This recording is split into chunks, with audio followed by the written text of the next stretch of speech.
Тук имаме една чудесно написана книжка за козметика, наръчник за приготвяне на ефирни емулсии с две думи как да си приготвим цялата козметика, но какво ми се искаше да ви покажа.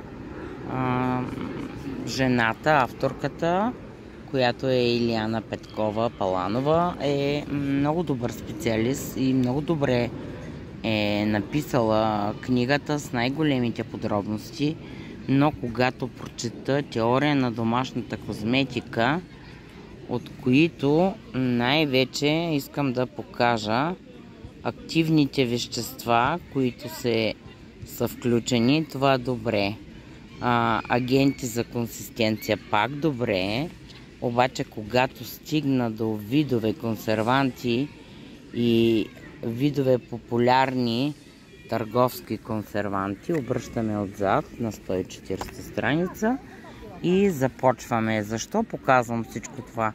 Защото това е подходящ учебник книга за хора, които желаят да произвеждат домашна козметика, но не по този начин, както те я разбират тук. Аз под домашна козметика разбирам наистина домашна козметика.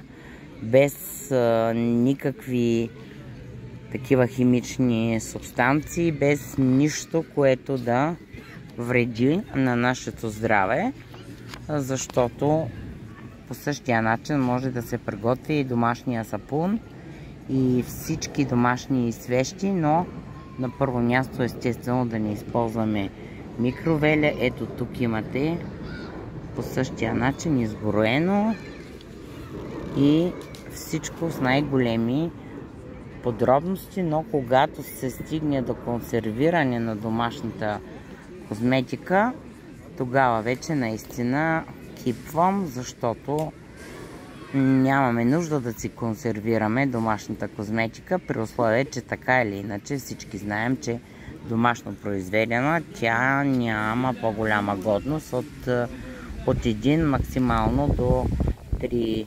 месеца. И това исках само да ви съобщя накратко, че независимо много дами ми се обаждат и ми казват: ами как така само 1 до 3 месеца има годност, след като аз съм си купувала домашна козметика, която има по-голяма годност. Ами ето, мили дами, разбрахте защо. Защото има съставки, които вие не знаете, че слагате, мацате по телата си и по вашето лице основно. Естествено коси, ногти и така нататък. Доскоро това е част от рубриката. Ако не си чувал за нещо или не знаеш, че то съществува, не значи в случая, че няма силно въздействие или няма натравяне на твоето тяло.